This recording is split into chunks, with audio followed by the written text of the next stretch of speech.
What's up, YouTube? This is Alex, also known as Cowboys Fan, coming back to you with an update for my channel.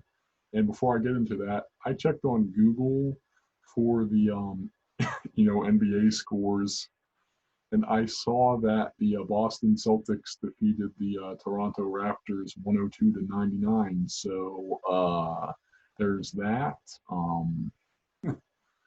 I didn't, if someone told me that the Celtics were actually going to get up to a 2-0 lead on the defending, you know, NBA champions, I'd be like, you're crazy. You must be on something. But no, it's legit. The Celtics are up 2-0 on the defending champions, and we all know why that is. The Raptors do not have Kawhi, and they're pretty much, you know, you have Kawhi, you just have the defensive capability of clamping down, and that's what the Raptors are missing. And you know what? They respected Kawhi's decision. Basically, Kawhi wanted to, play for his hometown team or one of them. So I mean, and they had to respect that. I mean, like there's nothing you can do. I mean, it's nice that he won a championship, and beat the Warriors, who had unfortunate injuries to Kevin Durant and Klay Thompson at the time. But you can't fault Kawhi for just wanting to go back home. So there's that. Now back on to the update part of it for my channel.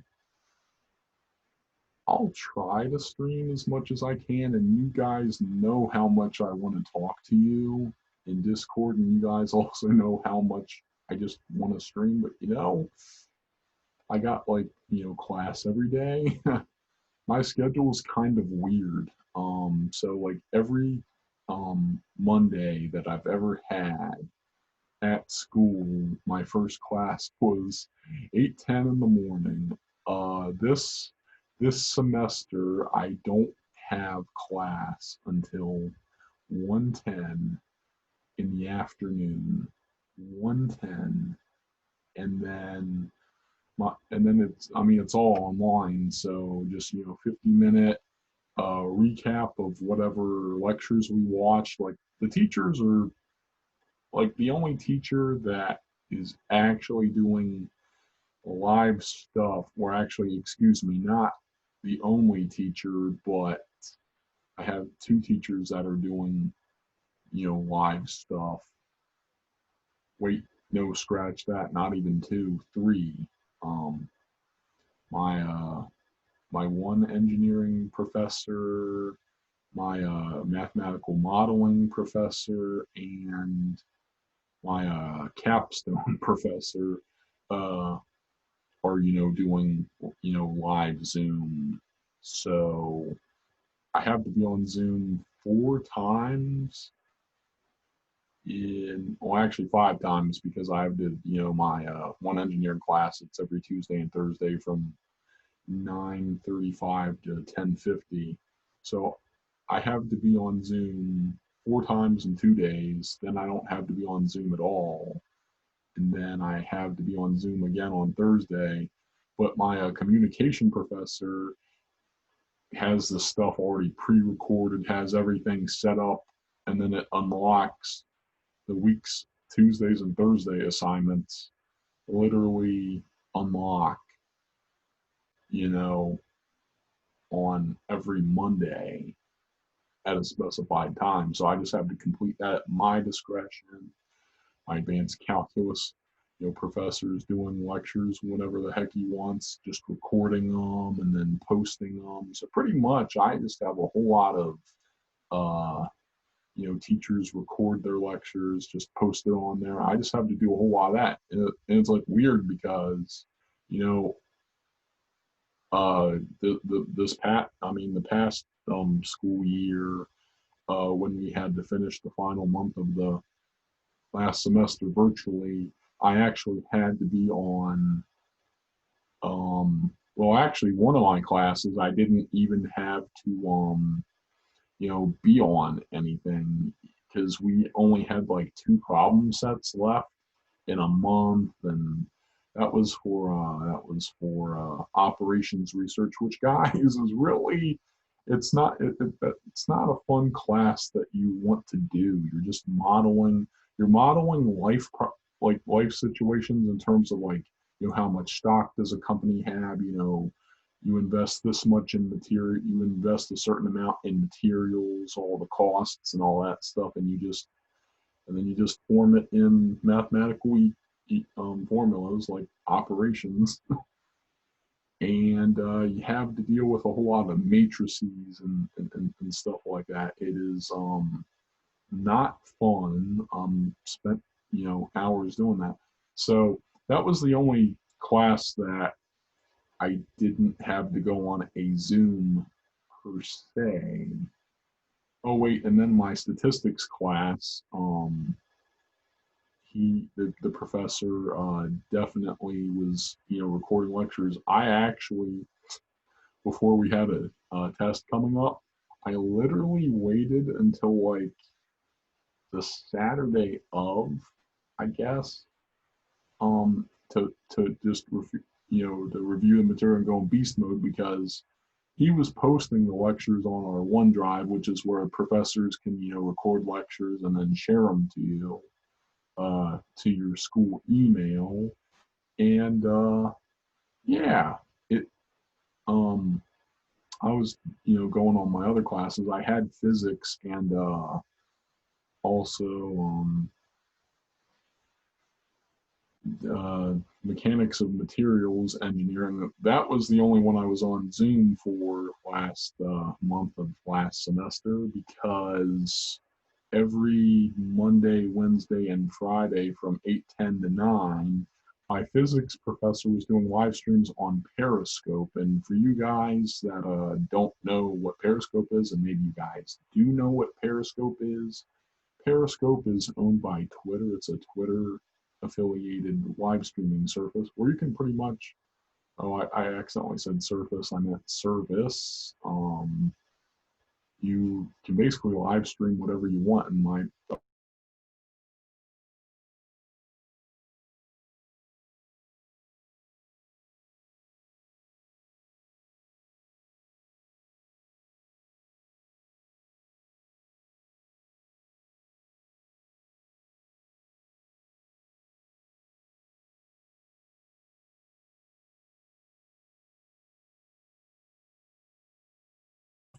Is it working now? Shoot. Yeah, technical difficulties. Sorry. My microphone apparently wasn't working right. So yeah, I was learning physics on Periscope. Was learning, you know, pretty much engineering on Zoom, and then other classes that one completely, it was just based off of completing stuff in the book, and you had to read the stuff in the book to understand the problems he assigned, get them in on time, and then you basically, the other teacher just recorded Zooms, shared them to us, and basically made us have to watch it and then take notes and then do the tests and stuff. So it was fun, but that was last month of last semester, and so this semester it's just weird, because I really don't have anything in the morning on Mondays, Wednesdays, or Fridays. I have to basically get communication stuff. Like I have to do stuff's due every Tuesday and Thursday by 11:55 p.m. I'm on Zoom pretty much 5 times in like 3 days, which are Mondays, Tuesdays, and Thursdays. And I just basically have to like look at the stuff online if they share anything with me, and then I basically have to just do all that. So it's like plug and chug. So I'll try to stream as much as I can, but honestly, guys, I'm gonna have a whole lot of stuff to do. So for anybody thinking about going to college, go to college. It's worth it. But if you were thinking about doing math, go for it if you want to. Otherwise, I'd say pick the next best thing. Yeah, because I am doing industrial mathematics, which means I have a whole lot of engineering classes that I'm taking along with. So, I mean, it's a whole lot of math theory, like some of the, like calculus, you learn all the theory about that. And then you pick up a few things in, classes like differential equations. So, differential equations are where you have equations that have two variables and you have to separate them and integrate them with respect to the own variable. So I'm messing with some right now in mathematical modeling, and I already had differential equations last year, and oh man, I mean, it's kind of fun when you get to spend a whole semester focusing on one aspect of mathematics and using different strategies to solve it. So, and need I remind anybody that has taken calculus that differential equations is only one little bit of calculus, and then they have a class fully dedicated to solving them.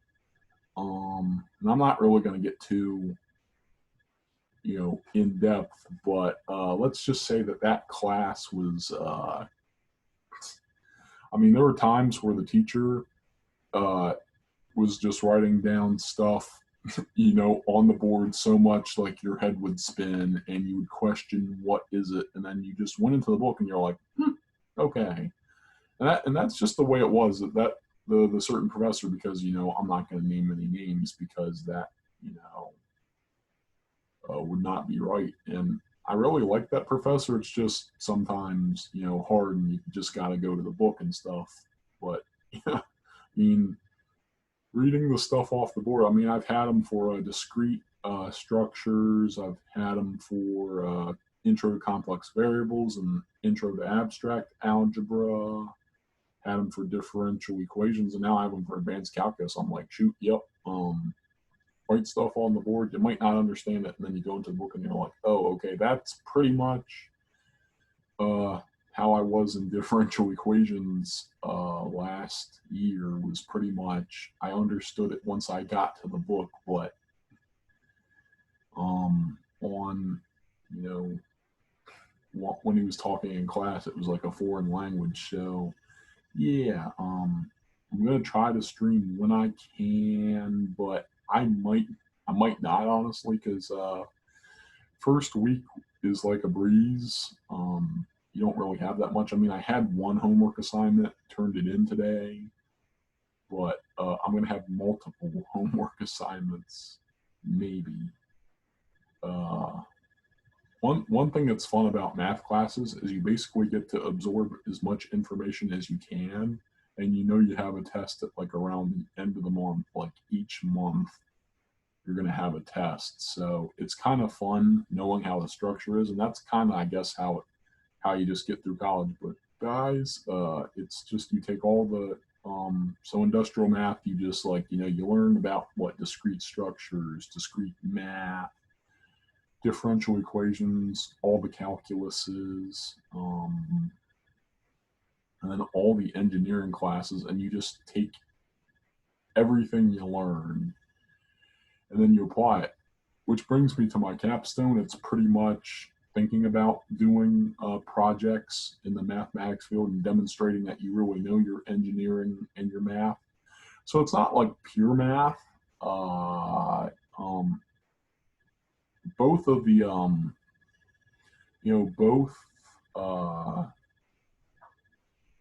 industrial math is just a concentration, actually, because the mathematics field is a Bachelor of Science at my university. So it's just that I have to take more engineering than the traditional math. Like traditional pure theoretical math, you still have to take engineering. It's just you have to take less. I think you have to take some other math classes that I don't have to take. So Yeah, the difference is industrial engineering, more math, more engineering, and less math.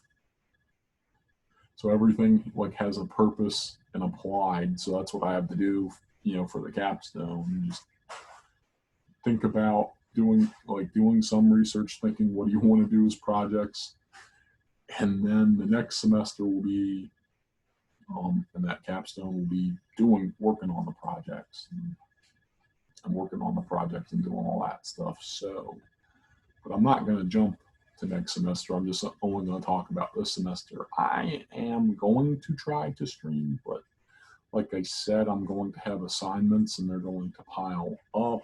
And as much as I love talking to all my great friends, and as much as I like talking my mom's ears off, which is actually funny and hilarious, but yeah, as much as I like doing that, I have to get in the zone and just go beast mode and just do all that. So I'll try streaming, but like I said, it's not going to happen. And what do I use as an escape? Well, Discord a little bit, but I haven't been on Discord that much. I try to check messages. I have put like Discord notifications on my phone, but I've kind of turned them off for a reason. And reason is that one time I literally had Discord notifications on when I first got it back in 2018, and my phone kept on going off like one after the other, because I didn't mute the servers. So you can have Discord do notifications even if you don't have Discord notifications on and you don't mute the servers. And every single message that everybody types, like there are people that stay up till like 4 a.m., 5 a.m. Eastern Standard Time, and they live in like, out in the central time zone or mountain time or, whatever. And I'd be like, I literally don't want to do that. So that's why I don't do it. So, if I send people DMs, it'll be a surprise to me until I go in. And I suspect if I send DMs to people, some people answer, some people won't. Some people I know are busy, and I'm mindful of that, even though I kind of send them messages at like past midnight. Like I actually did that today technically, and you'd say yesterday, but when you leak into midnight, it's the next day. So I was kind of went to bed at 12 something, and then I had to get up at 7 because I had capstone today at 8:10 to 9. So sent one of my friends, sent her a message at in the morning. I always do that just so that she'll respond to it, and I know she won't all the time because she's busy.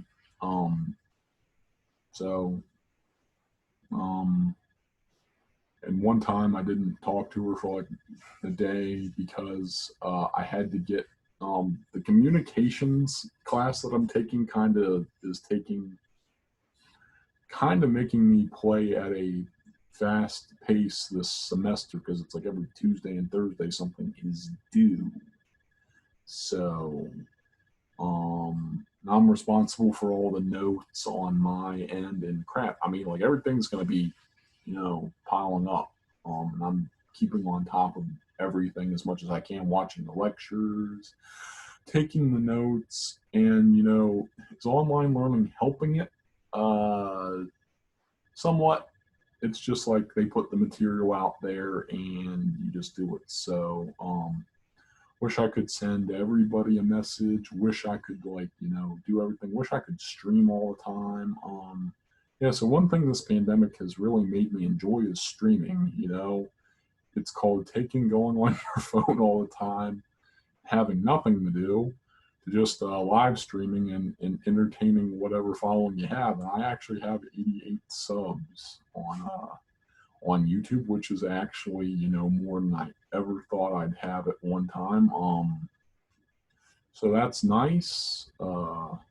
And one time, and today I was like looking at one of my assignments that was like due. I was like, what does my communications professor want?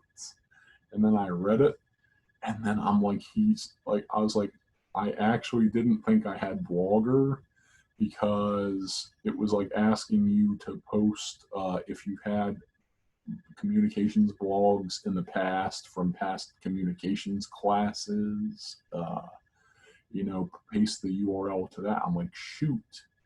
And then it said, you know, how to set up a Blogger account. And I low-key clicked it. And then it went to my one, you know, blog that I actually did on Blogger. I legitimately forgot that back in the fall semester in 2018 in my English 102 class that I did a blog on XXX Tentacion's death, like the conspiracy into that, like was he dead? Because there is like a conspiracy, like and as you guys know, and people that don't follow him, he died back in June 2018, like June 18th or thereabouts, back in 2018. But there were rumors saying that like it was like fake, and that it was like a publicity stunt, like he was just pretending. But it turns out all of those rumors were rumors. They weren't true. X literally died back in June 2018, and I forgot that I did a blog on that. So I was like, thank goodness. And I reached out to my professor and I said, hey, can I do that? Because I just realized that I actually had something, and that's all he wanted for the assignment is if you have one, just put it there. Yes. So I was like, yay, I forgot that. I legitimately forgot that. I'm like, thanks, 2018. I mean, it was interesting. I don't really blog. I don't really intend to blog. It's just like, you know, in college, you use things that you never thought really existed, and you end up having to like use it for like, you know, a semester, and then you don't use it anymore. So I thought I wasn't going to use Blogger again. Well, newsflash, I'm going to have to do that. I'm actually going to have to do a podcast too and all this other stuff. So I mean, it's going to be fun.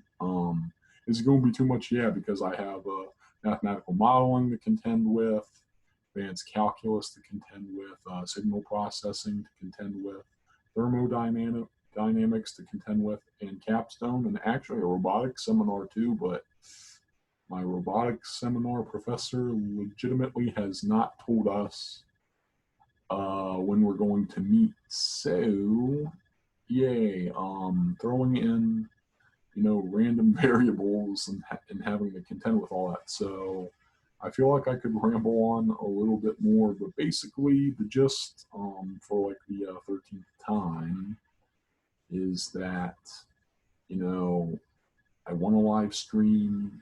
I want to do that. I really enjoy doing it. It you know, it makes you forget about everything else that's going on, even though you really do need to you know, watch the news. So I'm not saying like I need to completely like, you know, numb myself, but it is important if you do check what's on your news, just to know what's happening. I mean, it's good to stay educated once in a while. You don't really need to watch it all the time because, I mean, once you kind of watch 5 minutes of the news, at least, or maybe not even 5 minutes, maybe a few minutes, and then you know the state of the world, and then you can go back to doing whatever you were doing. And I mean, some of you guys are in online school. I know my one friend that I mentioned, you know, works a job. So, I mean, she already graduated school whenever, you know, and then some of the people that are my subscribers are in high school. getting through this online school too. Yeah, last week was weird and interesting. Not only was it easy, because it wasn't that stressing, but I still had to contend with my communications. Yeah, the first class. So I'll try to tell a short story quick. Just of last week, I'll sum it up. On Monday, Zoom kind of got shut down. I was like, oh crap, am I going to be able to do it or not? It went out in all the United States and the United Kingdom, and then it got fixed. And then I accidentally went into a computer engineering class instead of my normal engineering class. I was like, oh, well, that's a great way to get started. It's like, what happens? It's like you have Zoom temporarily get stopped. Then you get into the wrong class, and then the next day we had to agree upon Tuesday math capstones every Tuesday. I got used to once a day, once a week classes, like dating back to my first year for a communications class. I had communications 202 in my freshman year at college, and that was once every Tuesday, uh, from like 11:10 to 12:15. So now I literally have one, two, I have like at least two to and depending on my robotics seminar, like three now, once a week classes this semester. I had one last semester with statistics. It was every Monday from 6 to 8:30 p.m. So when I'd be walking out the building, it would be dark outside. It was kind of cool, kind of not cool. Not that many people were out and about then, and so the only reason I had to meet separately on math capstones at 8:10 to 9 is because originally there was a decision that it was going to be Mondays from 1:10 to 2, but that's when my signal processing class was, and me and this one other kid that was in signal processing are also in the capstone, so we had to change it. So that then we had then I had after that from 8:10 to 9 on Tuesdays, 9:35 to 10:50 is engineering thermodynamics. That went smooth. But honestly, going on Zoom, it's just like I'm interested. I try to listen to it, and I write some of the stuff down. But it's like sitting in this chair that I'm sitting in and trying to write down everything, and then really, really, really wanting to stream and go on YouTube, because like one day I feel like I can get big on YouTube. I just got to put the work on. Everything in life is, if you really want it so bad, you have to put in a whole lot of work. And I really wasn't taking YouTube seriously because I wanted to do it, but then I was letting myself get too bored. Then I was pretty much, just not wanting to do it, because truthfully and honestly, I enjoy watching YouTube and watching other people, put out content. I still do that. So, but I've enjoyed live streaming. I use Omelet Arcade, which really isn't that great because it lags, and sometimes when I was streaming, it would get windy out and it would screw up the internet connection, and then it would say your stream went null. And I don't have the best of phones. I forgot what iPhone they have out, like iPhone 10 or 11.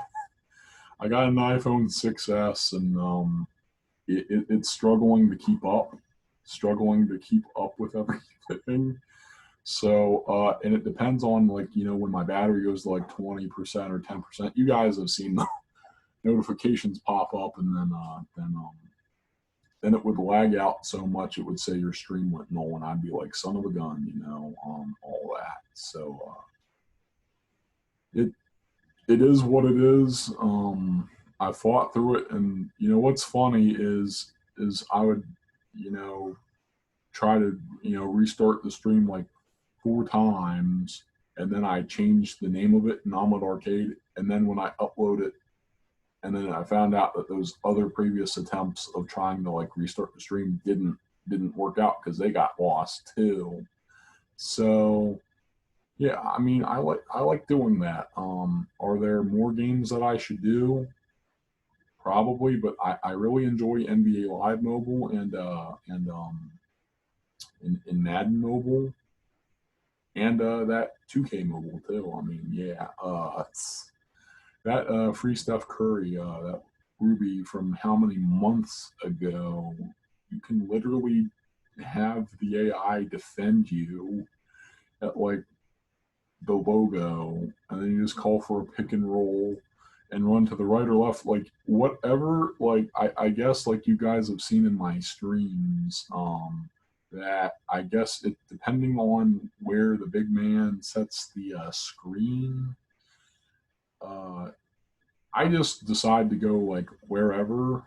Like I guess if like my center or power forward sets the screen like from the left, he's like left of the defender. I just go left, and then you'll be like wide open. And sometimes when you do the switch, you're wide open. I'm like, shoot, you you got you guys. When you watch basketball on TV and have watched the Golden State Warriors, you would just see him set a screen. Curry would just go around it and then just launch it from like 30 plus feet, and it would just go in. So basically, the formula of using Steph Curry in NBA 2K Mobile is just set the pick, and that's what's great about that is what's great about NBA 2K Mobile this season, because last year when it was in its inaugural season didn't have the pick and roll button, so you would actually have to just manually go around, and you can still do that, but setting picks is way easy because like if you want to pop threes with Steph Curry, you just need to utilize half court picks and then get open. So and then I played against low competition in head-to-head arena there. You guys have seen that, and this one guy, not gonna say he was bad because he had some nice cards, but I expect the AI. I expect the computer to leave Steph Curry open repeatedly. I don't expect someone that I'm competing against to leave Steph Curry wide open. It was so bad that I just shot nothing but threes with Steph Curry, and they were just going in. And I was like, if someone ever published like the rules of playing Steph Curry, all the rules should just be do not leave Steph Curry wide open in any instance. Like this is kind of an exaggeration, but I'd put money on Steph Curry hitting a shot from like his hotel room window and it going in, and you need to not give him any space doing it. And I know that's an exaggeration because I don't think anybody can shoot from a hotel room window to a basketball hoop unless you're doing a trick shot of some kind. But I'm just saying, like, if Steph Curry is like wide open, it's not going to end well for you.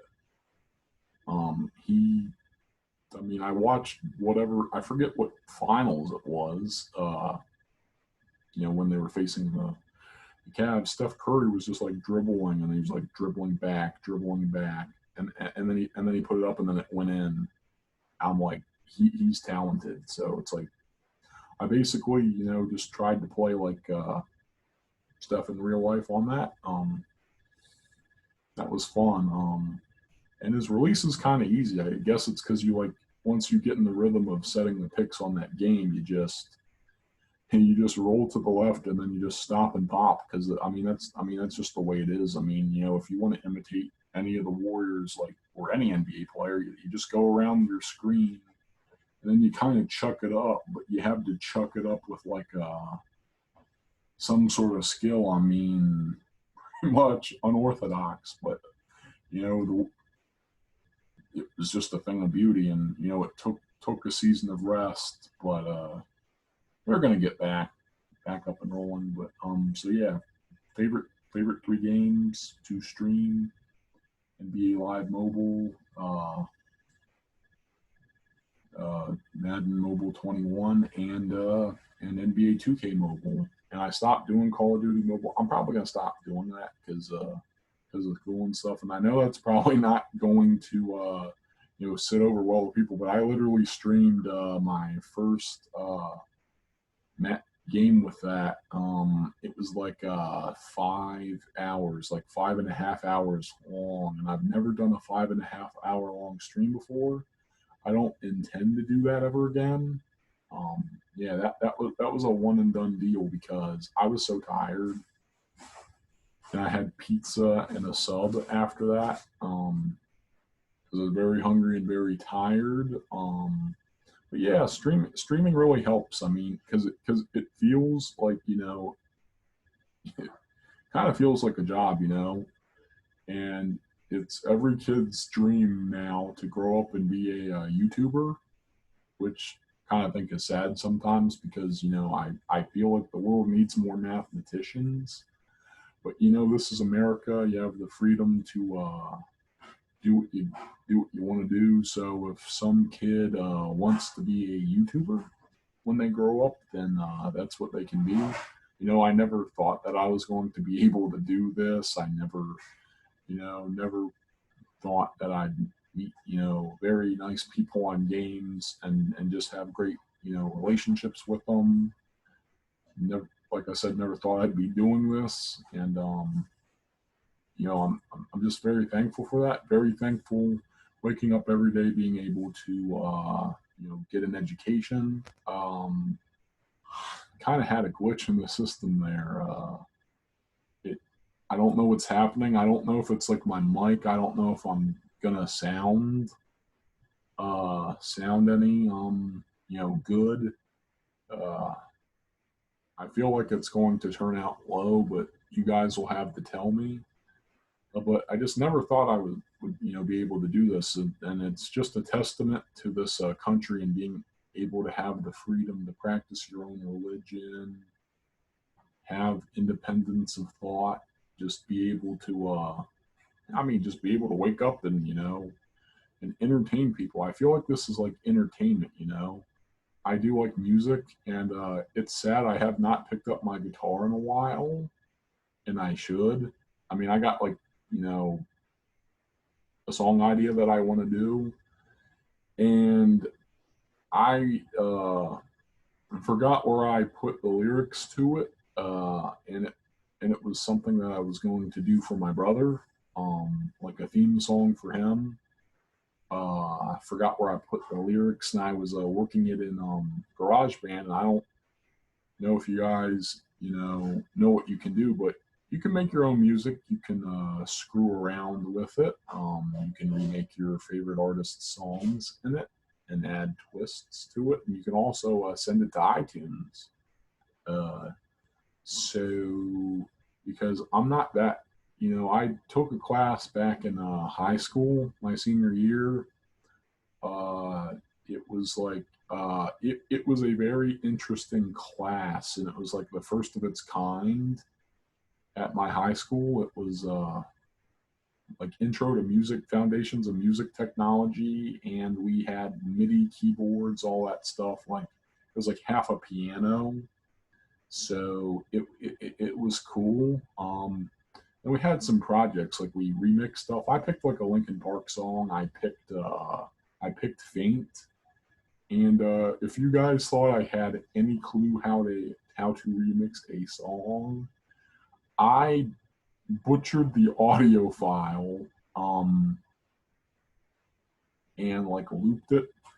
So like I didn't even properly remix it. Like, so what I always thought a remix was is like you change the lyrics in a way, and sometimes remixes do that. Sometimes a remix of a song is whatever rhythm, whatever beat you had, whatever style that you had for your music. So I mean, for all the Linkin Park, fans that you guys know, maybe even if you're not a fan of Linkin Park, but you've heard, heard that particular song, the distinct rhythm, on the guitar, how fast, the song is, and you take that guitar part, and sometimes you throw it out the window. Like I'm just gonna go to like another, uh, you know, two albums of theirs that are, remixes.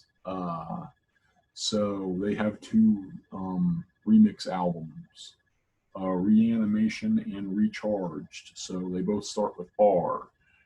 They took the songs of the previous albums. So Reanimation remixed their debut studio album Hybrid Theory and added some stuff into it. And Recharged actually added a new song that they collaborated with Steve Aoki, "A Light That Never Comes" on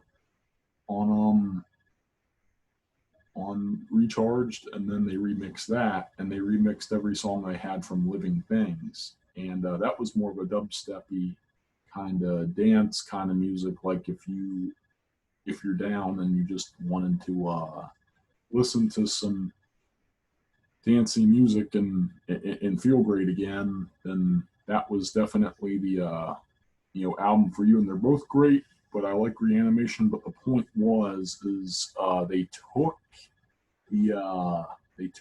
whatever rhythm and whatever chords they had, whatever riff they had, whatever made the song memorable. And on some of the songs, like on Recharged, there's a song called "I'll Be Gone."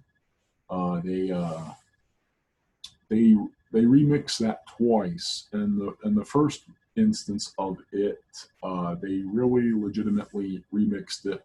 Sounded nothing like the original, and it sounded very dubsteppy. Not only did they change the riff, not only did they change uh, some of the lyrics, like they didn't, like they kept Chester's, they kept the chorus that Chester sings intact, but they kind of, with how they kind of played the song, they they blended Chester's voice, and then they did kind of, I forgot what techniques they did on the remixing, but they had the build up to the one other artist they had doing like the rapping on it. Um, they had a Pusha T on that. They had Pusha T on a verse, and he added new lyrics to it. But before the build up, they had whatever music stuff they were doing, but they blended Chester's voice with that, so you thought it was like Chester still singing and holding it out, but it was just the remix. So like they completely um they completely changed the riffs on it. They added they added new Shinoda didn't even originally rap on that song. It was all Chester singing and guitars and the drums and all that. And they basically kept Chester's parts intact. And like it started out with the Chester's verse still intact, except I mean they still had the chords on there, but like I said, they completely like changed like the feeling around it, because it felt more electronic than it really was. And then they built up to Pusha T's verse, and then they pushed and then they had Mike's verse on there. I'm like, it was never a rapping song, but that's what like remixes is. Like sometimes they just change the music, keep the lyrics intact. Um, and then sometimes they change the music and the lyrics and turn it even into something newer. But I didn't know how to do that. But now I kind of actually forgot why I brought that up because I was getting so deep into it. Ew. I think I kind of know why because of me wanting to produce music and not being really literate in those programs. That's kind of why GarageBand is a blessing. Kind of makes it simple. I know what I really want to do somewhat musically, and then I can just mess with it. So I just took the audio file, didn't even like pitch anything or change it, and I just butchered it up into how many pieces on a software called Mixcraft, and basically made there was a Mike Shinoda like rapped one of the words loneliness, and I just tried mashing different parts of the verse. Then I kept on repeating after every line he was saying loneliness. Yeah, that's just one of the words in there. But like I was, I mean, I got a good grade, but I listened to one of my peers thing, and it was awesome. Like we had two remix projects. One we got to actually pick a song. What's funny is like for that first remix, had I had whatever it was.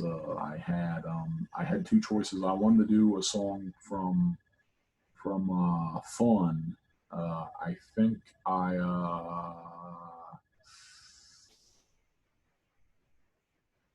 forgot the song. I really forgot the name of the song, but it was a song from Fun, the band Fun, and then Linkin Park's, Faint, and actually I had from Mixcraft I had one of the MIDI USB plugged it into our keyboard, and I was actually running from the we learned a way to like take the audio bits and assign them the keys. Like I could play a C and it was like Chester maybe screaming, because he kind of shouted. I mean, he didn't really vocally scream, but like you got to take parts of the audio and just play it on your keyboard. Like it was that cool. I highly recommend that class, but I mean that's what I did. I did not do it that well. And then one project we actually got to take a song that we got to choose and turn it into elevator music. So I took Hotel California by the Eagles, and I turned it into elevator music. I had to turn the beats per minute down, and I found out I screwed up. I had it an octave higher than it needed to be, and I actually had to ask for more time to fix it, and I did get the extra time, and it was nice. I should actually I do not think I'm allowed to put it on YouTube without, or even remotely ask. Like I have to ask permission I have to probably send an email to the Eagles because it's their song, not mine. And there's just a few songs you cannot do on YouTube. And any aspiring musician has probably watched other musician YouTubers doing that. So I probably can't do that because I mean obviously it's copyrighted. All songs are copyrighted. Heck, I mean on my Cowboys themed gameplay from Overdrive, Warner Brothers. I mean copyrighted my video because I used Slip Out the Back from Fort Minor from Mike Shinoda's side project from Linkin Park. So, and Warner Brothers, he has his own label called Machine Shop, and that's what it was distributed through that. And Warner Brothers, so they copyright claim that. And since I literally am not monetized, it's not that big of a deal if you use music from other people because you're not able to make money and you're basically giving them more money doing that, so they'll let you do that. But once I make it big and I get monetized, I can't do that because I'd get struck. I'd get I'd, I'd I would I would have copyright strikes against me because they're like, well, you're making money now and you should know better. And should I know better to begin with? Yeah, but since I'm not monetized, they'll gladly just like me using their songs because they will get more money of people playing my videos and all that stuff. So, but I literally wish I could put Hotel California on here, that that one project, but I'd have to ask for permission and stuff like that. So it was fun. And then like we had another remix project from a song called Keep On. I don't even know who did the song, but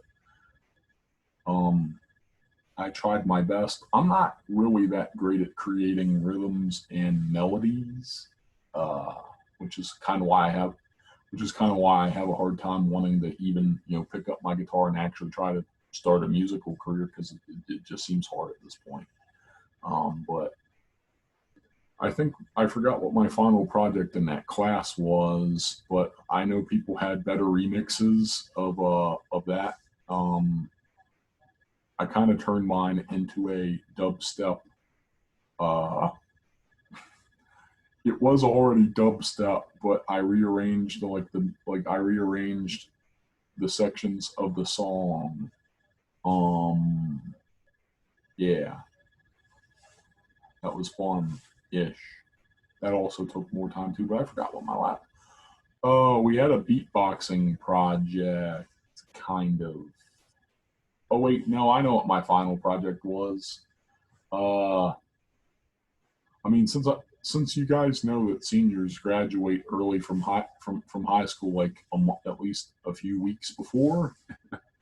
Like I graduated. I walked across the stage.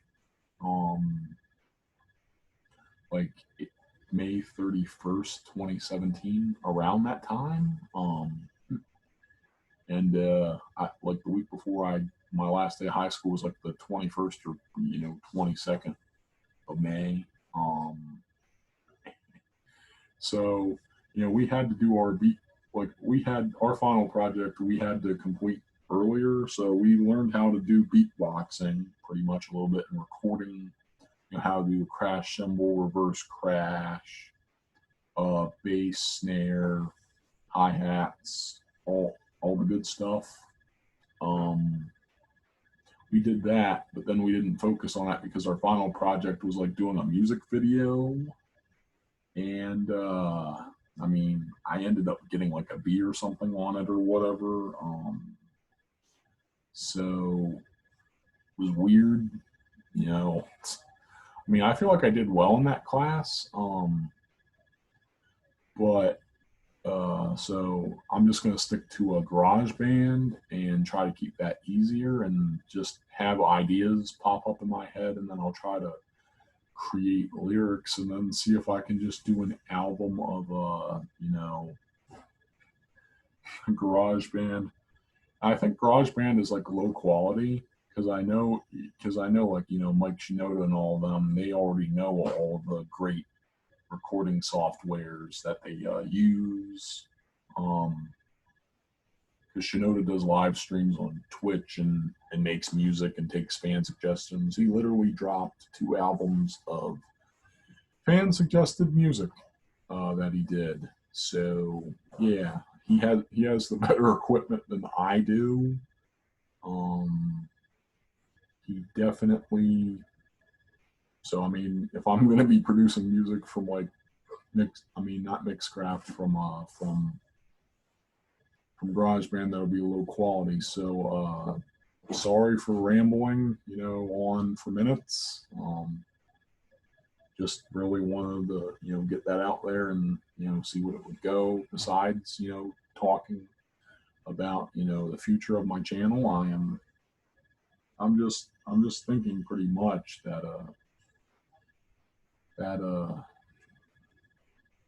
I'll try to stream if I can or not.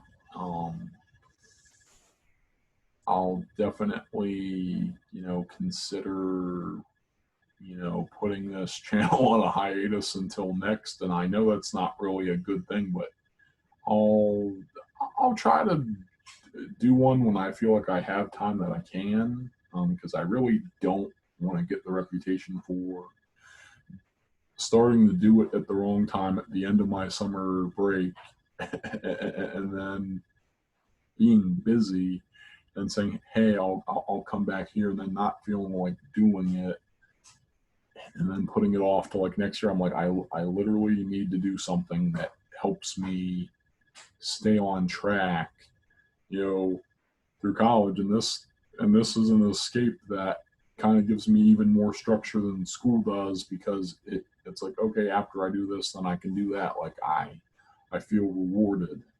So I hope you guys like listening to rambling updates like this. So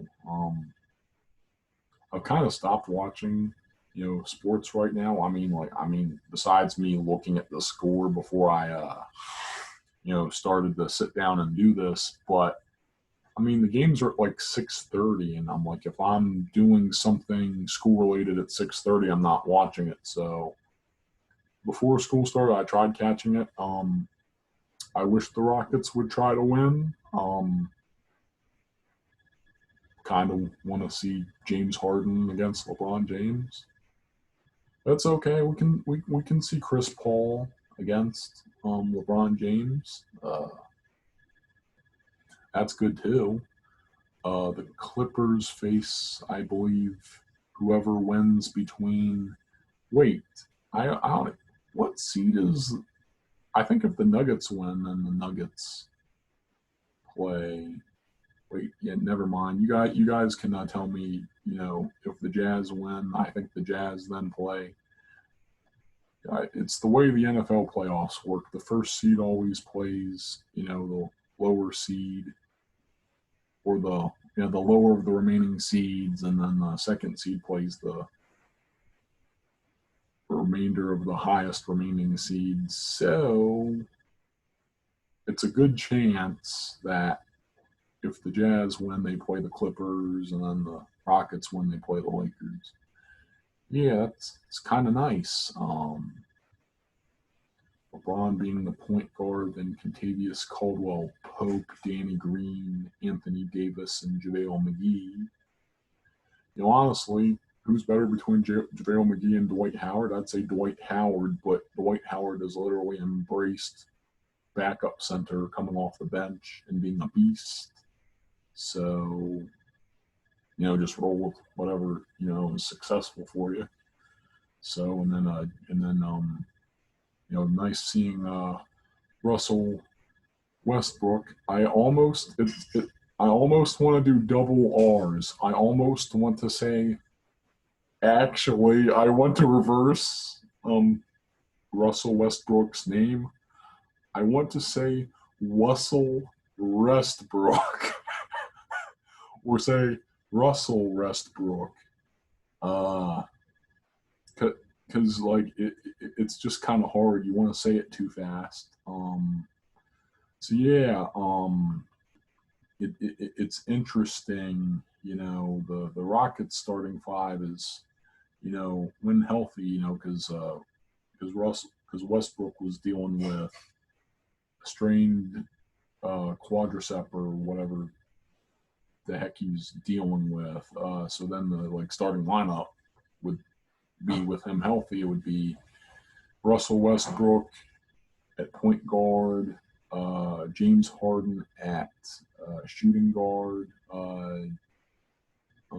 House at the 3, Tucker at the 4, and Covington at the 5. Yeah. Oh, it's Daniel House. I was going to say Derek for some reason. Don't know why, and I'm just tapping on my leg weirdly. But shoot, yeah. And what's funny is like both Russell Westbrook and like James Harden are like goated, but they even are more effective when, you know, like maybe James Harden's leading the starters or the bench. They seem to do better without each other because it's like it's really hard to, you know, say this, but you basketball fans know that both Harden and, I mean, I think James Harden's like 6 whatever. I forgot. I think he's like 6'5" or 7 or whatever. But like he's like a point guard for, you know, for all intents and purposes. I don't know why, but the Rockets have like 2 point guards, and that's kind of why you're like, well, everybody was speculating, well, how will, you know, Westbrook and Harden, you know, do offense together because they both handle the ball and can score at will, which is kind of why when I said that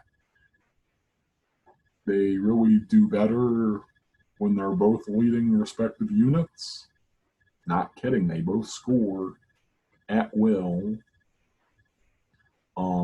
James Harden way better though at scoring at will than Westbrook, because Westbrook can get you vicious dunks, slams, layups, maybe occasional 3, but he's more of a mid-range jumper guy. Harden does the step-back 3s. Harden is just a scoring cheat code, and Westbrook still needs to get ball control under the thing, because I was seeing all the things of how Westbrook's secretly you know, a double agent. He's kind of still playing for the Thunder. I don't buy that, but it's funny. Then I saw a funny Giannis meme. Instead of them pronouncing Giannis Antetokounmpo, either Tento or Teto, Antento. Well, Giannis Antetokounmpo. That's his name, but I saw on YouTube watching today, Giannis attempt a free throw. Giannis attempt a free throw sounds funnier than his actual name, and I was laughing. I'm like, I'm going to have to tell one of my friends this. Giannis attempt a free throw. But really, it's Giannis Antetokounmpo. Yeah, he's from Greece. So are his brothers. Kostas attempt. Now I want to say attempt a free throw. See what happens when you watch memes or listen to memes. You want to say the meme instead of you want to say the meme instead of the actual name. So I really don't want to pronounce his other brother's name because I think it's Thanasis. So it's Giannis, Thanasis, Kostas. And that's Kostas with a K. And then Antetokounmpo, not attempt a free throw. But that is, that one had me dead. Not gonna lie, I was laughing because I don't know why, but you know how the YouTube comment section is filled with not original comments. Because everybody from every sports, everyone from every sports YouTube channel just says the same old joke, and then people are like, well, that's copied, not original. So yes, Giannis Antetokounmpo, Thanasis Antetokounmpo, and Kostas Antetokounmpo. About to say attempt a free throw again. And correct me if I'm wrong, is Thanasis Antetokounmpo on the Bucks with Giannis? And honestly, I'm gonna make predictions so you guys can like roast me, but seeing how the Celtics are taking the defending champions apart with ease, and how the defending champions, kind of dismantled the same.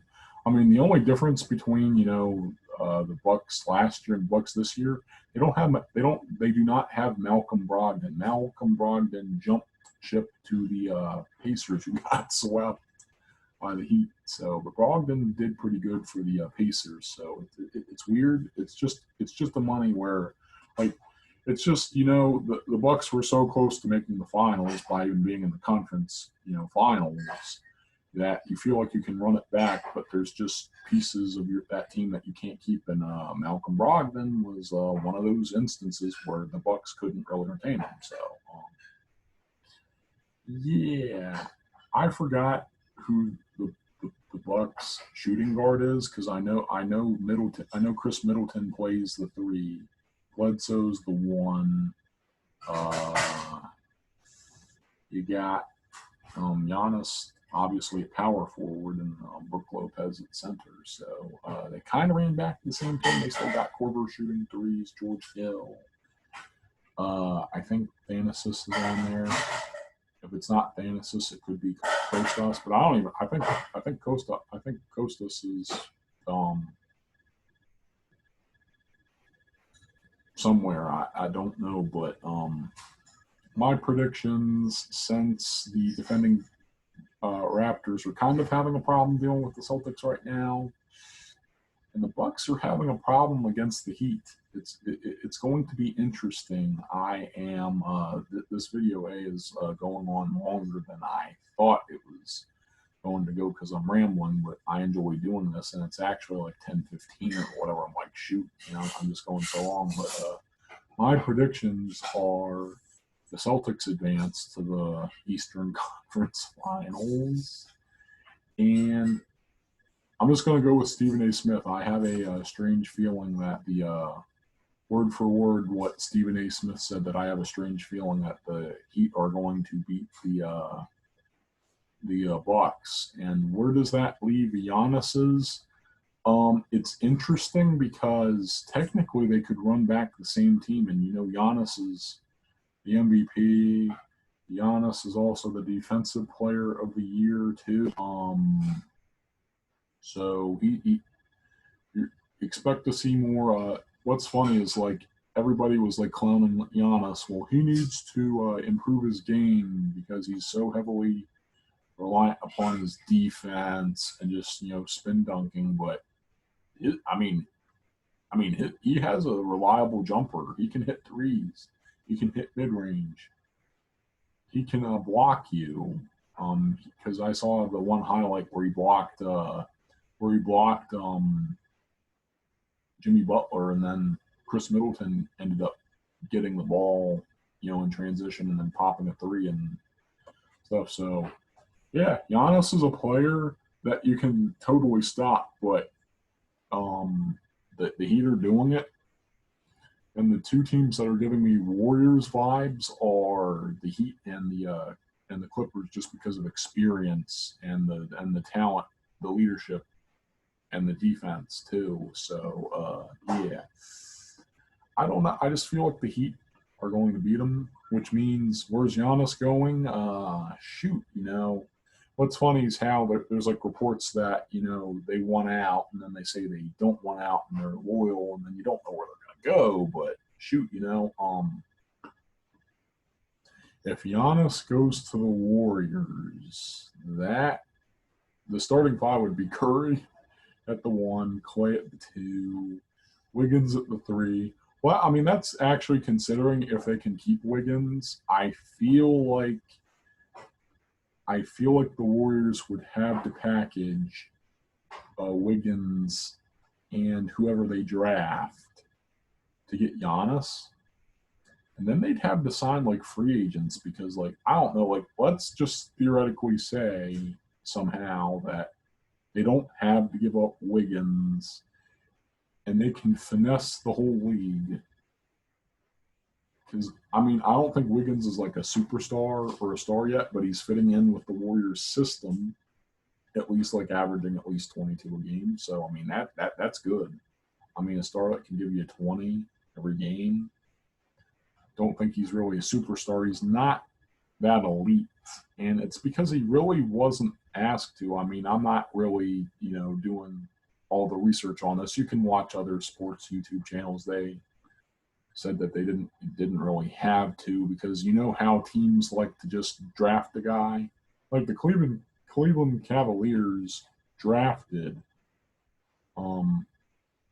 drafted Wiggins, and then since the Cavaliers won the contend because LeBron came back, they shipped Wiggins to the Timberwolves to get Kevin Love, so that the Cavaliers were like in contention mode. So like teams are notorious. Like I watched this one video, and I think it was on like what the Warriors could do to get anybody. Like what's like the reality? Are they trying to go for Giannis? Are they trying to go for whoever? Don't know. It's interesting. But in the videos that they say, like teams that literally want to contend draft a talented player with no intention of having them on their team just so they can offer that player to another team in a trade so that they can get the star that they desire. So just the way it is. And well, I mean, more power to them if they want, they do that. So like, shoot, I don't think that Andrew Wiggins would be in a trade for, getting Giannis or something. Let's just say it doesn't, and because let's just say Wiggins is a product of the Warriors system. He's not Steph, Clay, or Draymond, game changing. But Wiggins is like good at defense, it looks like, good at scoring, so good 3-and-D player. Draymond's the defensive glue. Not really elite offensively. Like he can get you some good points, but Draymond's asked to just defense and then facilitate. Let Clay and Steph go off. So let's just say that Giannis doesn't even get traded, and then he just wants to go with the Warriors to win a championship, and then you'd have the starting lineup of Steph at the 1, Clay at the 2, Wiggins at the 3, Draymond at the 4, and Giannis at the 5. And I'd be like, Giannis can pop threes.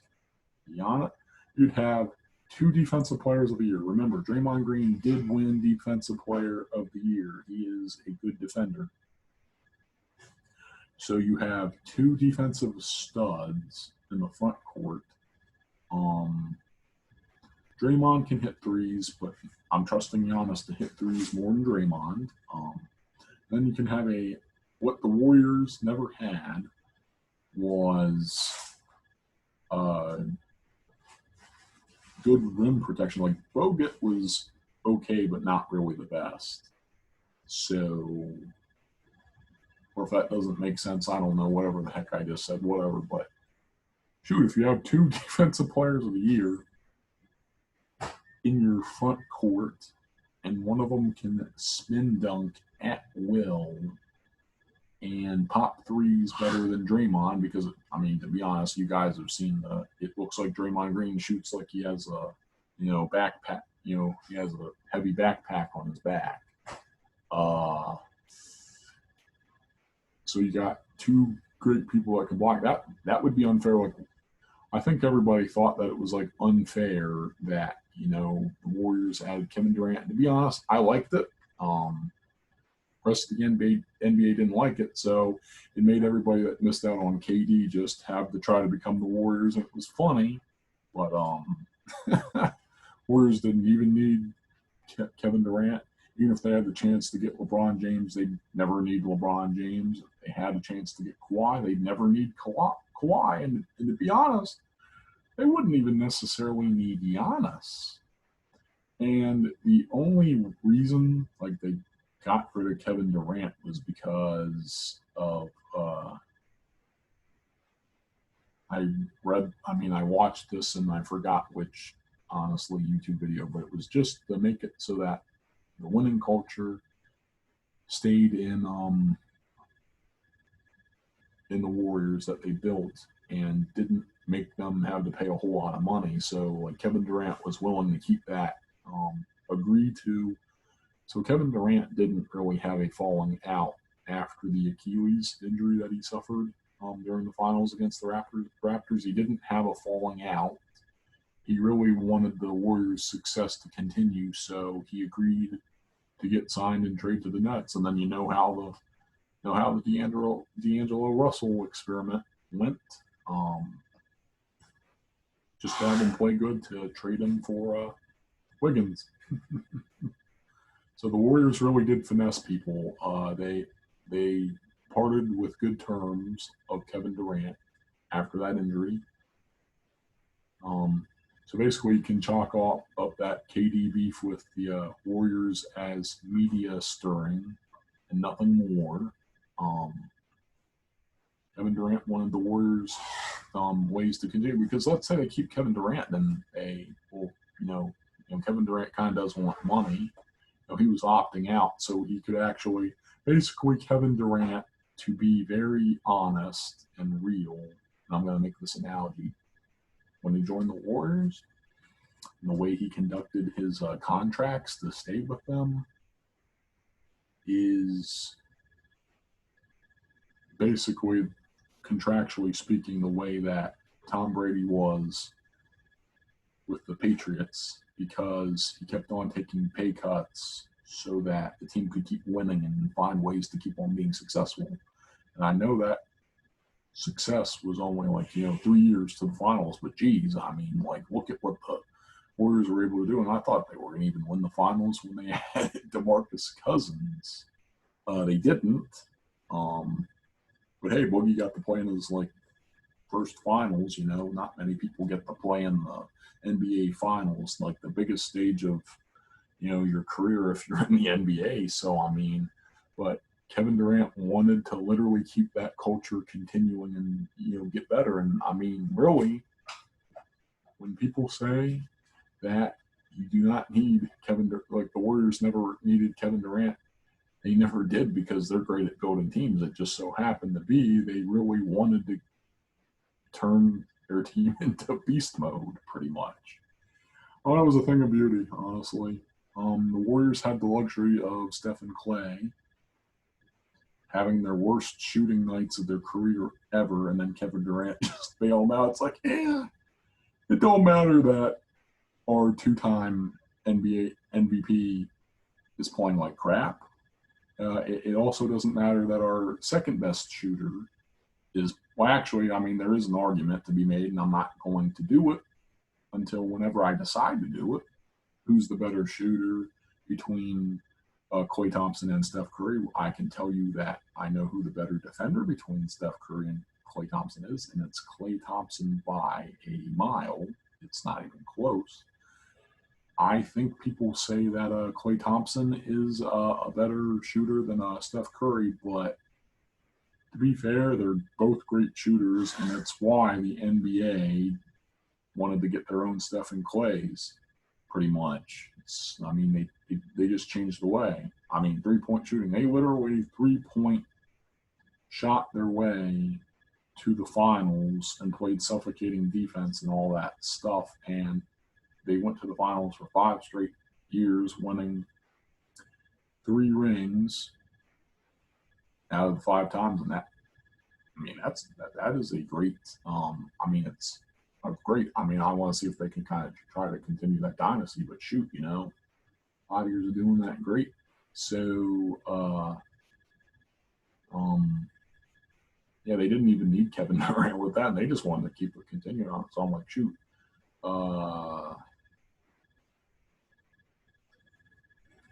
It's kind of why I was a Warriors fan, just, not really bandwagon now. Now the bandwagoners will eventually, when they have kids, be able to be like, you guys should have been around when Steph Curry was just launching threes at will.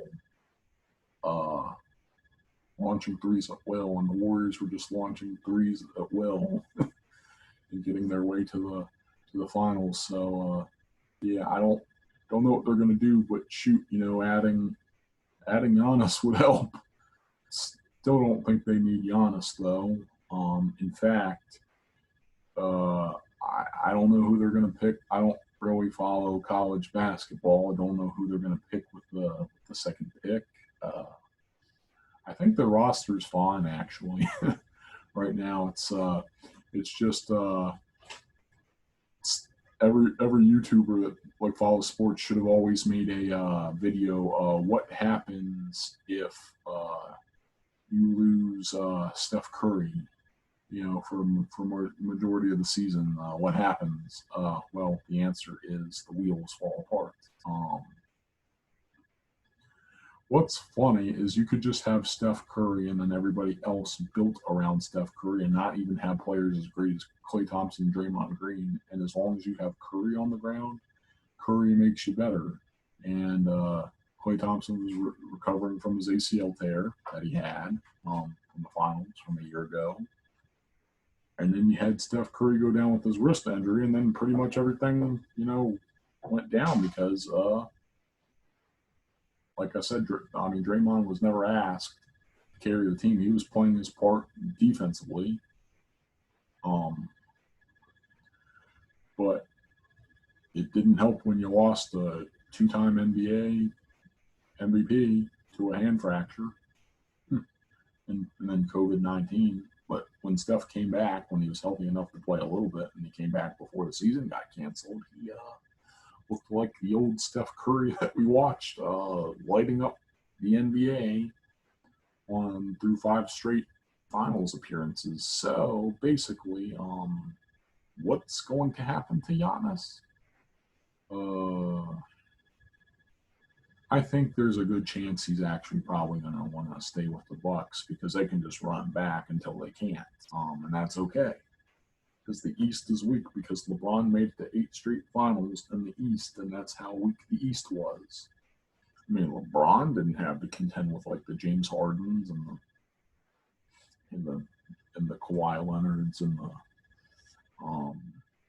all that. On a regular basis in the playoffs, he had the East. It was LeBron, the king of the East. All that. The Raptors are really, really great teams, but it happened to be that LeBron was smarter than their coach at one time. He was smarter than Dwayne Casey, so much so that he knew the plays that they were going to run on defense and offense and outcoached him to the point where the Raptors fired him and then had Nick Nurse. And then, well, by the time the Raptors, had Nick Nurse eventually, LeBron James was in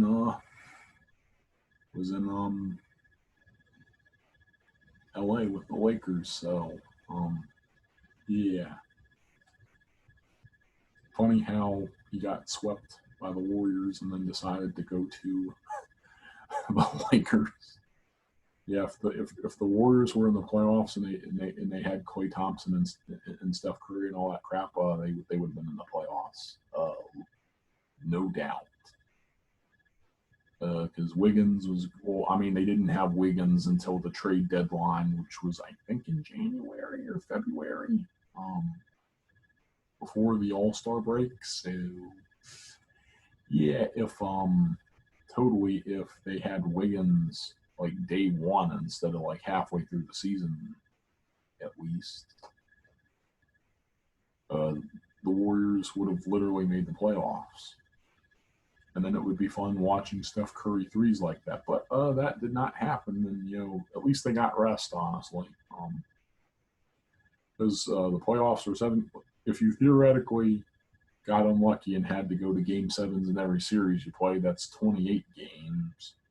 So the minimum games you play in the playoffs, assuming that either the team wins or loses. Let's say you swept your way to the finals. And also swept in the finals. So that's 16 games.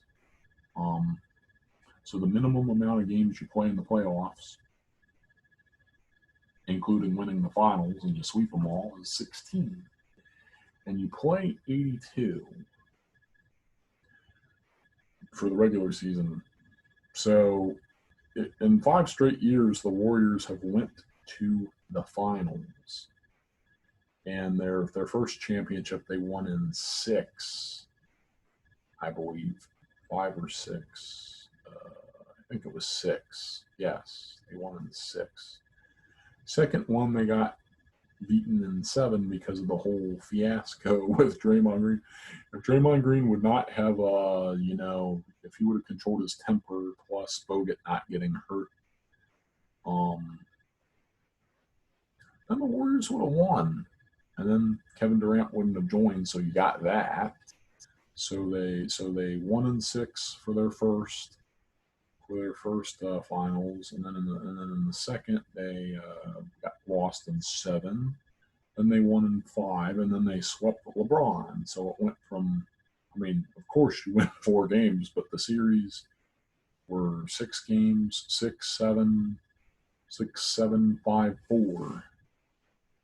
I would have rather been 7-6, 5-4, but it was 6-7, 5-4.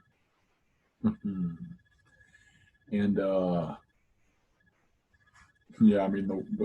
getting swept in the finals is like tough, but I forgot how long each of the series. Like I had to look that up and then give you a more. But like they were playing upwards of like 100 games a year. Well, theoretically, if one season you play 82 games plus 16, so that's 98. So bare minimum, winning the finals in a sweep and sweeping every other opponent you play in a season, you are playing 98 games a year. Like doing that for 5 years, you can kind of see why. Klay Thompson, some players don't get injured at all. Doing it. Like Steph Curry didn't really. Well, he got injured in the playoffs a little bit, but he was able to come back and play. So, and I'm not saying 5 years of making to the finals made Klay Thompson tear his ACL. Those things are like a freak of nature. It doesn't help that you make 5 straight finals and play at least. You play. The Warriors have been playing more than 100 games. I'll tell you, because not all. I think it was in 2016 or the 2017 playoffs that the Warriors, I think, swept every opponent except for that one game against the Cavs, I think. So they had like a 15-1 playoffs record, which helps if you have a scoring champion and former NBA MVP too. So I'm sorry, guys, for I'm sorry for rambling on and going on forever from talking about update to the channel to basketball, but it happens. I didn't really mean for it to happen, but it happens. And there's probably one more thing I want to talk about. I might try to spice things up and talk about my favorite movies, and explain why I like them. Some of you know I like Transformers, the Michael Bay series of movies. So Transformers, Revenge of the Fallen, Transformers Dark of the Moon, Age of Extinction, and Transformers The Last Knight. I did like the Bumblebee movie too, and I thought kind of G1 designs were perfect. I had no problem with that. But it's really like a subject. Well, like, I like Bayformers, Transformers, and the only reason they kind of get there is some fair criticism about the movies, and I'm not going to fully defend them, and I'm not really going to get into it, but you know how people don't really necessarily like change. So people are like, I mean, people are not. I mean, Transformers came out back in 1984, and it's 2020 now, and so many, new, well, I mean, different tellings of the same story have happened.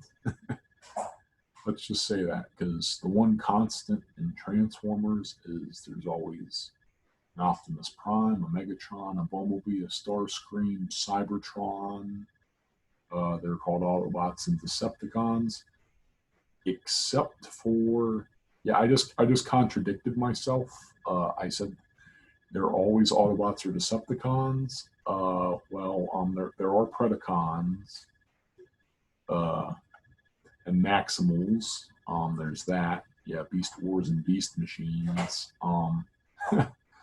Then you had Transformers Robots in Disguise, two versions of that. And one where they actually had the Predacons against Autobots, and then the Decepticons were Autobots that got stolen by the Decepticons, which I kind of finds hilarious. So the Decepticons were Autobots. uh, so they were fighting their brethren, and they were fighting Predacons, and that was interesting. I didn't start watching that until like years ago because around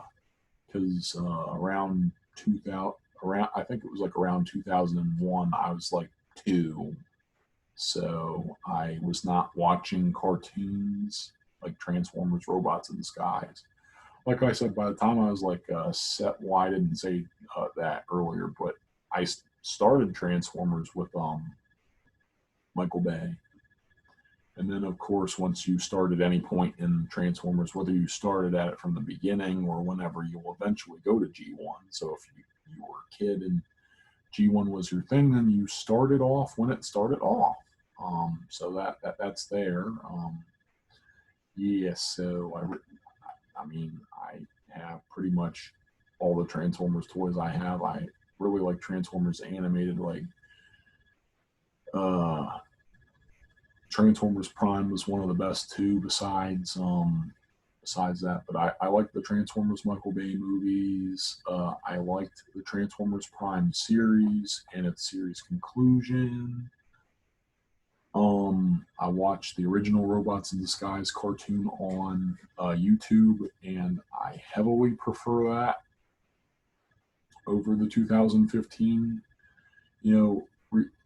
reincarnation of it. But I don't necessarily hate the 2015 Robots in Disguise because I actually have some of their combiners where, like, I had like the Optimus and Strong Arm thing, combiner thing, because they showed off that mechanic in season 3 where they had some of the Stunticons like kind of turn into half of each other. So like I have where Optimus is the top and Strong Arm's the legs and Bumblebee's the top and Sideswipe was the legs. I have that. I have some of the Cyberverse, like I have like the Legion, uh, Optimus, Bumblebee, Strong Arm, and Steeljaw and all that. So I'm like, I don't really hate it. I mean, they brought back some of the Transformers Prime characters at the end. I didn't really hate it per se, but it's definitely the weaker of the two because of repetitive story and that's about it. I mean, like, I'm not gonna say anymore because other YouTube channels have covered that. So that's you're not gonna get me talking about any more of that. I also liked the Transformers Cybertron. The one thing I regret as a kid is not watching that because some of those toys from Transformers Cybertron were great, and you try to get any of those on the internet, they are expensive. Um, I only regret, like, I like the Soundwave Optimus Prime toy. I did get to play with a Transformers Cybertron Optimus toy actually. At a Stepping Stones like summertime daycare place. I did get to play with that, but I never really got to collect that many toys from that. I regret that because, like I said, I really started Transformers back in 2007. And Transformers also got me hooked on Linkin Park because they had their song "What I've Done" in there, and that's, I mean, starting Transformers in 2007 plus liking Linkin Park then, I mean, yeah, that was like a win-win because Transformers is a great, sci-fi thing, and Linkin Park's great music when you kind of need a refresher because of the guitars and all that. And other Transformers, I mean, they're doing they're creating shows for like Netflix and selling toys now, and don't know how I feel about that. All I say is they have to be good. Like they did Combiner Wars, and then they did Titan Wars, and then Titan, yeah, like Titans Return, like something of the Primes, Return of the Primes, Fight of the Primes, whatever. And the Combiner Wars was great because they reinvented the combiners and gave them updated looks. So that was great. They had a Supreme, like they had the big version of Devastator. That was great. I mean, so that was a great toy line that they had a story for. I don't know if the story was all that good, but the toys that they made were great. The fact that the fact that they're just making toys now for shows, like I think they're doing the toys first and then the show, or maybe they're doing the show first then the toys. Problem is like I want great content. Like I'll tell you great Transformers content. Transformers War for Cybertron and Fall of Cybertron is great Transformers video game content. Yes, they had toys for them, but yes, they had a great story and a great reimagination of Transformers. If they made shows in the style of that and did toys, I'd be all for it because they had great storytelling. But I don't think they're having great storytelling and they're just trying to sell toys. It's like, oh, we create a new property in Transformers for the 10th time. Now let's make toys. And then kids who, since I started Transformers in, 2007, so I was like 8 at the time. Because I think, yeah, what's funny is like Transformers came out in like July of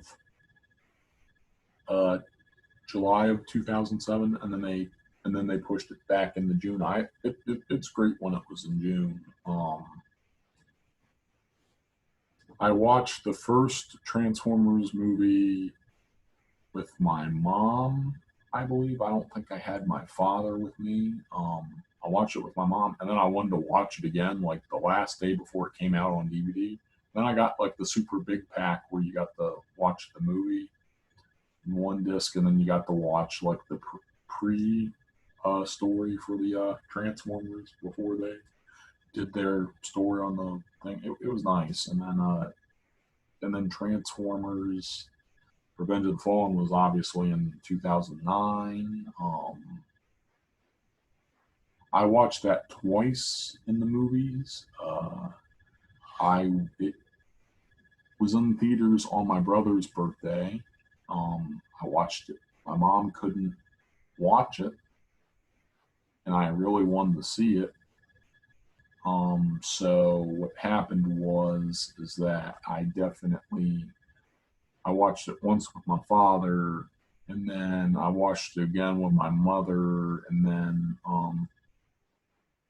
since I already watched it, I already knew what happened, and I was having a hard time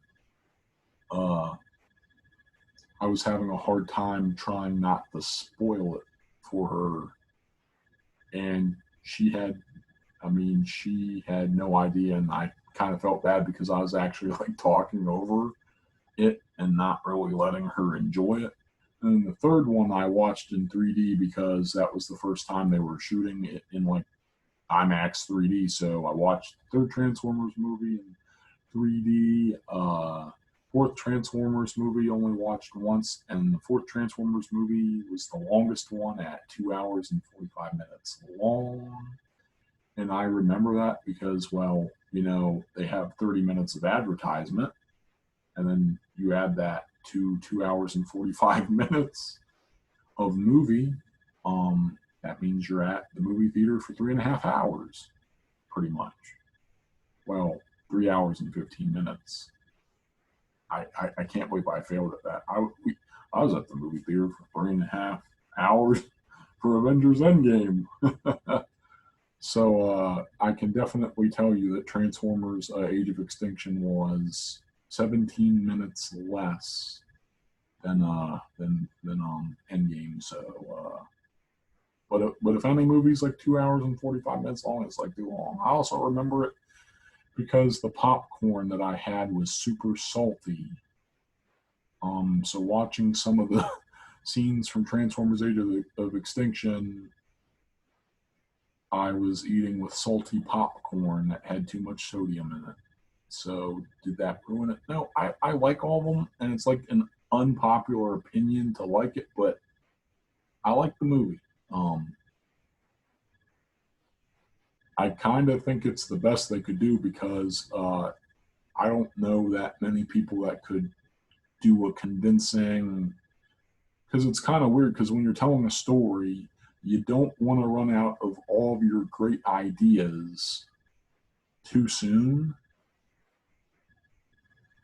The hardest part, like, because the first Transformers movie, regardless of what any opinion on Michael Bay is, or Transformers at all, everybody agrees that the 2007 Michael Bay Transformers movie was the best one, and then everybody else said it got worse. I feel like the first one was more family friendly, definitely. Second one was not really family friendly. Third one was getting back to the family friendly, but I liked how the second and third movie kind of had the main character, Samuel Wicki, played by Shia LaBeouf, go through college and then get a job and struggle at doing both, actually, and still ending up having to save the world, which I kind of liked because, did I kind of relate, Samuel Wicki in a way? No, because Transformers only exists in the real world in the form of toys. It's all CGI. But we all struggle through college a little bit or a lot. But the Allspark doesn't exist. You're not having the Allspark symbols getting etched into your symbol, and then you're becoming smarter, which is funny because in the movie, because the Allspark, when he touched the shard and it like downloaded all the Allspark data into his mind, it made him smarter than Einstein, which I, looking back at it now, I thought was funny. But no, we're not going to touch a magical cube and then become instantly smarter either. So, but we all struggle, and then not everybody, does well at their job. So I like that. And then Shia LaBeouf didn't want to do Transformers anymore. I mean, some of the actors, grew up, from that, and that's respectable. You don't have to stay stuck. No one is saying stay with a, franchise for however long. Yeah, since 2000. I mean, so Shia LaBeouf's run with Transformers 2007 to 2011. It's 4 years. That was pretty great. He gave 3 great performances.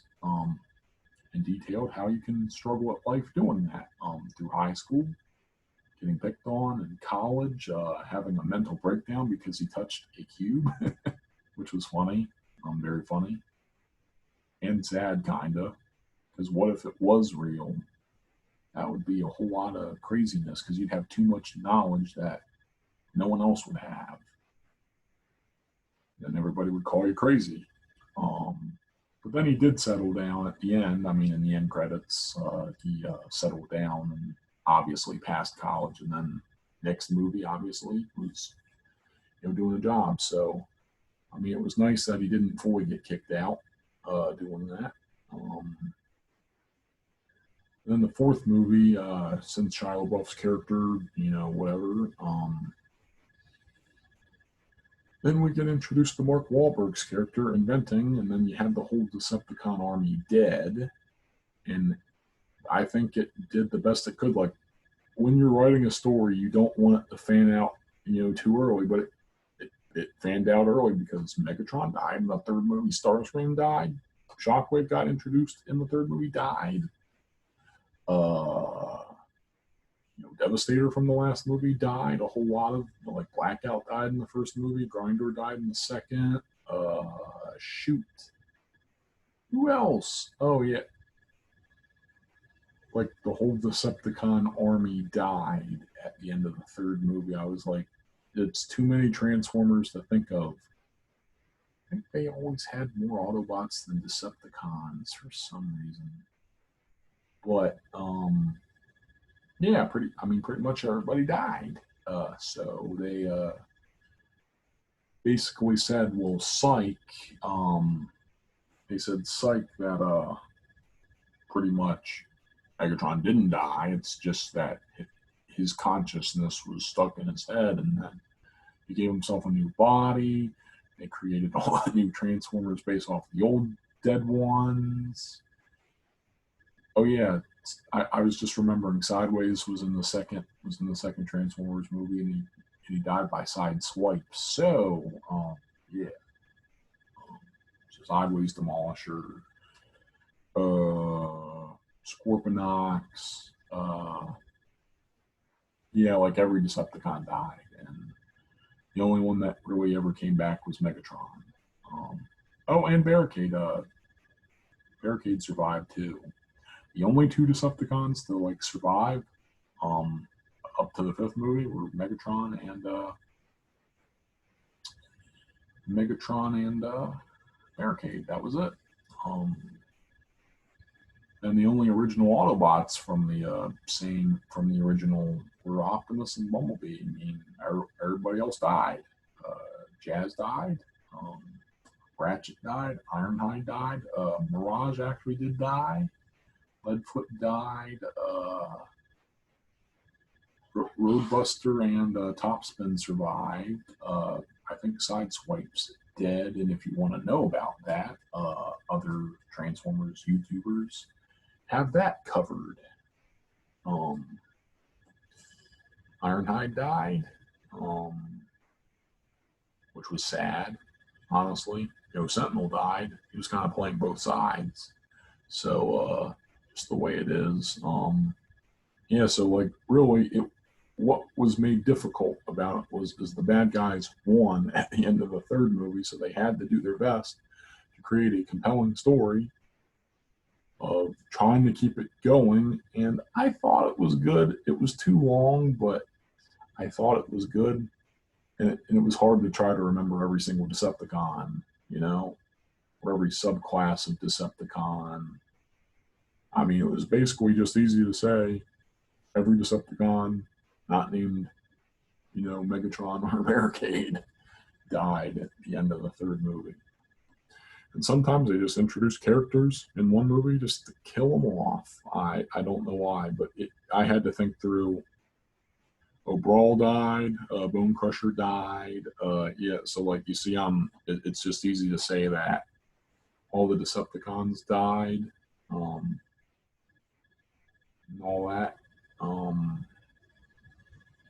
Enough said with that. Kind of flamed out, but like I said, they did a somewhat convincing, to me at least, my opinion. They did a somewhat convincing, story with that. And then the fifth Transformers movie, I liked Megatron, Barricade, Onslaught, Mohawk, Nitro Zeus, and I really did like the Autobots they introduced in the fourth movie, Drift, which I actually have a studio series of, his helicopter mode, Hound, and Crosshairs. I like that. So, I mean, they had to give the Autobots 5. It's funny, the Autobots in the first movie had 5, and then it went down to 4, but then in the next movie it went more than 5. And then by the third movie it was Optimus, Bumblebee, Wheeljack, Ironhide, Ratchet, Leadfoot, Topspin, Roadbuster, Mirage, Sideswipe. So that was like 10 at least. Oh, Wheelie and Brains, so that's like 12. So they had 12. And Wheelie and Brains survived. I thought they died, but they survived. Well, Wheelie didn't come back until the fifth movie, so he pulled a Barricade. Because Barricade didn't come back till the fifth movie either. Barricade was in 1 through 5, Wheelie's in 2 3 5, and Brains 3 and 4, but he survived. I don't think he got hunted down or killed, but I don't know. I can't confirm. And honestly, I was going to try to write a script for it, but then got disinterested. But I wanted to write a conclusion to the Michael Bay saga, and it's probably never going to happen because I'm just a small voice that doesn't have any Hollywood backing or connections to make that happen. So, but yeah, I had an idea at least, and I thought it would have been epic, to be honest. But never really got to write that down. I could do that in my spare time too during all this semester. So, but then the Autobots got, basically down to core 5 plus Wheelie in the fifth movie. I think Sideswipe died, like I said. After finding out that that Topspin, who was called Volleybot, and grew out a beard like Leadfoot, but that's Topspin because he had the Jimmy Johnson, famous Jimmy Johnson alt mode, race car, and Roadbuster turned into Dale Earnhardt Jr.'s '88, Mountain Dew. So they survived, but after them, they were just playing volleyball with a character that didn't appear from the franchise. So John Turturro's character Seymour Simmons appeared in 1, 2, 3, and 5. And he made a surprise appearance in 5. In quick trivia fact, Transformers 5 had that scene where they were in Cuba. And when they were filming for that movie, apparently people weren't allowed to film in Cuba, like from the US, and then it opened back up in 2017 or whenever. And the two movies that filmed scenes in Cuba were The Fate of the Furious and Transformers The Last Night. So that interesting trivia. And the theme of the movies that year during the summer were good guys kind of turning bad, but then turning good again. So that too. Yeah. Roadbuster and Topspin survived from the wreckers. It was only Leadfoot that died. Megatron survived the fifth movie. I don't know. Like, I feel like if you do a Transformer script for that, I wanted to say that Megatron survived. Honestly, because because like if you look at Megatron scenes in the movie, he only had like 3 or less minutes of script, and I'd be like, it would be completely dumb to be like, if you wanted to have an actual conclusion to it, that Megatron would be dead after getting kicked out of the ignition chamber of Cybertron. That, like, I'm sorry, any screenwriter that'd be like, oh well, Megatron died from that. I didn't reveal how I thought Megatron would survive. I think I'd go with any of the Transformers theories, people saying he could like transform midair and stuff. Or you can use plot armor and say he just fell to his death but survived. So and clearly Transformers Prime was, I mean, not Transformers Prime, I meant Transformers Last Night was inspired by Transformers Prime, because don't know if you guys know, I'm too much of a Transformers nerd. Like, I like Transformers and Star Wars too much, actually, and football. But Transformers Prime had the Earth is Unicron thing, and that's what Unicron was. And Unicron just got thrown out. It's like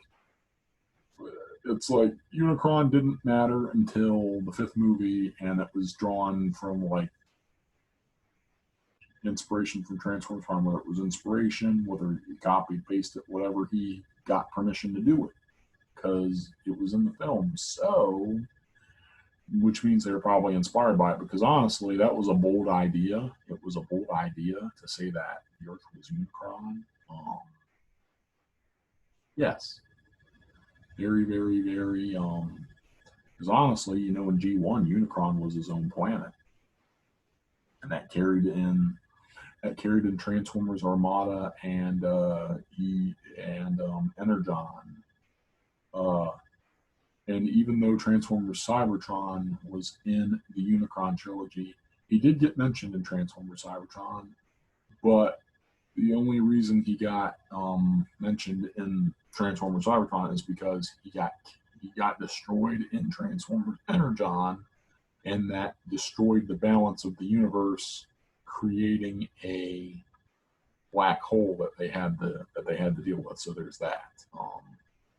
But Unicron was his own planet, and so when Transformers Prime decided to say that Unicron was the Earth itself, was a bold take, and Michael Bay liked that idea, so they threw that in the script. And honestly, I think that was a great idea. And the problem would be is if you guys watched Transformers Prime, well, having Unicron transform would kill everybody on Earth.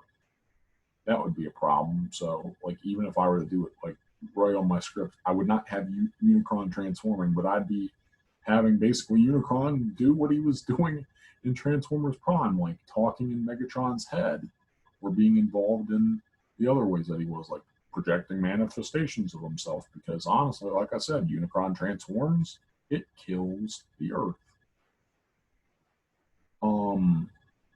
The only way that you would have like Unicron transforming and no one dying is basically if you had like the Transformers team up and basically, build civilizations for humans on like the moon and other planets and get them safely there, and then Unicron just transforms, and then I don't know, you'd have to have Cybertron transform or something in the Primus, Cybertron's Primus. So you'd have to do that. And I'm not really convinced that that's, a good idea. So I'll continue this in like part 2 if I decide to do another thing like this. So I hope you guys like that. Leave a comment on what you would like to hear next.